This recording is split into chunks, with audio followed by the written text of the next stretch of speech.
Good morning. You're watching Fox 5 Live as we have live aerials over Upson County, Georgia, near Thomaston here. In just a few moments, you're watching Sky Fox actually in progress as it heads to an area where we have seen significant storm damage just since last night. I'm joined by meteorologist Joanne Feldman here. And Joanne, talk to us a little bit about some of the damage reports you've seen. I mean, we've seen some pretty significant reports here. Absolutely. I mean, what made this storm particularly interesting is before it even made it close to the Fox 5 viewing area, it already had a history of producing widespread damage of trees down, damage to buildings, and more importantly, from the view of a meteorologist trying to track this storm, the indication of debris on radar, and that's not something you often see. So that gives you a pretty good confirmation that a tornado is on the ground when you actually see debris lofted into the air on the radar image. So we knew that that was what was moving in the direction of Upson County as that tornado warning was being issued yesterday.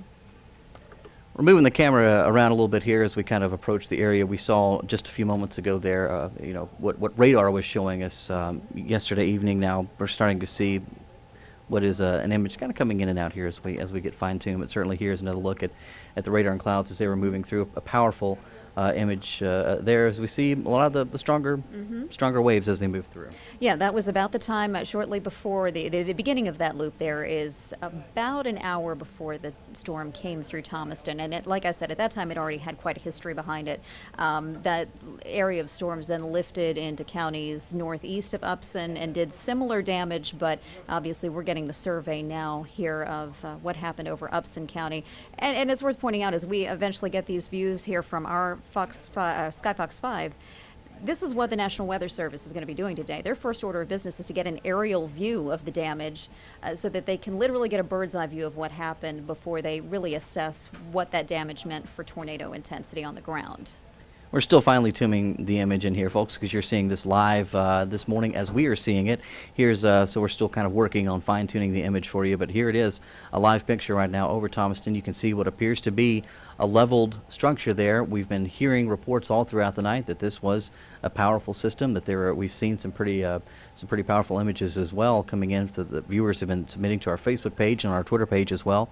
And now we're seeing what appears to be could have been a residential structure there, but it looks like there was definitely some damage done. Absolutely, and enough of it here. And this makes sense with not only the reports that we were getting before we get this view right here, but also what we were seeing on the radar.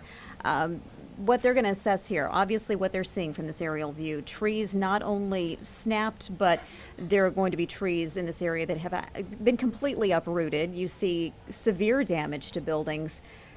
Based on just what we're seeing in this particular view alone in Upson County, I mean, that's in line with what would be an EF3 tornado. And when you're talking EF3 intensity, those are going to be winds that are estimated anywhere between 135 or even 165 miles an hour.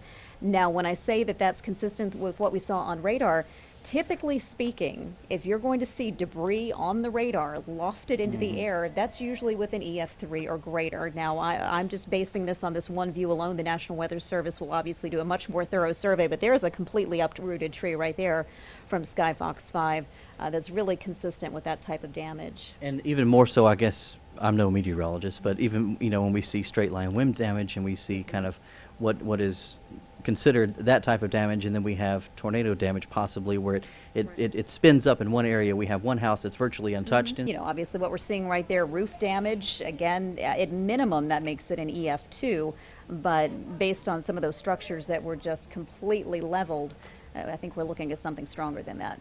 Were you surprised by the intensity of some of these storms as they moved closer towards our area? You know what? I know a lot of people get surprised that we would get big severe weather in November, but this is always considered our secondary severe weather season, and it's for the precise reason that we're usually trapped in this cool air in metro Atlanta, and then a warm front comes in, and it's always determined by where that warm front sets up.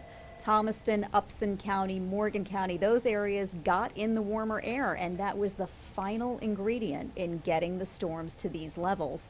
So not surprising really that this happened in November. It takes this exact weather setup to produce something like this, and it seems to happen at least once or twice every fall. That's why we always try to remind people, typically you think of spring as being your big severe weather season, but this happens every year in North Georgia. Really no month is immune from getting weather like this. You're watching live aerial coverage from Upson County, Georgia, where we have Sky Fox 5. We're taking a look at some pretty powerful storm damage that we have there. We've seen leveled buildings. We've seen some very massive trees. You see one right there on your screen that were taken down by this storm. You are seeing this as we are seeing this afternoon. Make sure you let your friends on Twitter know, Facebook, that they can watch this live coverage with us this afternoon as we have just a few moments to spend over this area. But Joanne, the National Weather Service today, when they send out these survey teams, what are they doing? Kind of walk us through some of the steps. You mentioned that they too are going to take to the skies and have the same view that we have. Well, you know, a tornado doesn't just sit on the ground and stay at the same intensity for its entire path. So beyond the aerial view, they're also going to survey all the damage that they can on the ground. And what they're likely to find is that the intensity of this changed quite a bit from one spot to the next. They're going to determine what the strongest part was. We'll see if this was it. There could very well be the case that portions of the track of this tornado were not as strong as what we're seeing in this particular area, or sometimes we also find out that it wasn't necessarily one tornado but multiple tornadoes from nearby storms, and you end up with multiple tornado tracks. So that's what they're trying to figure out and determine right now. It's hard to watch, especially any time of the year, but here we are, closing in on the holiday season. We have, a time when people still need to be attuned to severe weather for this very reason, because we have some, as you see there's what appears to be part of a roof taken off as they continue to do, even a back wall, so that was probably a garage area. It appears there on that house. So this is hard to watch, but this is, certainly why we want to bring you this severe weather coverage and warn you about it ahead of time and tell you about things, because we just don't know sometimes when these storms will spin up and really produce the results we're seeing here.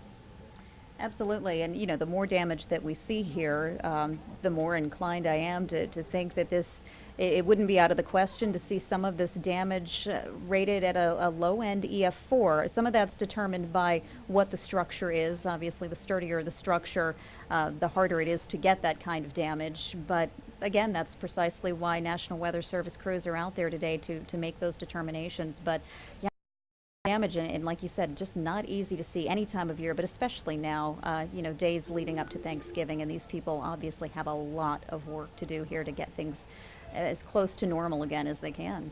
Joanne, thank you so much for joining us this morning, and we will leave you folks with continuing coverage of this. This is live happening as Sky Fox is giving us a look at the horizon there, a look at what has been some pretty significant damage here in the Thomaston area. Certainly our thoughts and prayers are with those folks as they assess and clean up the damage there.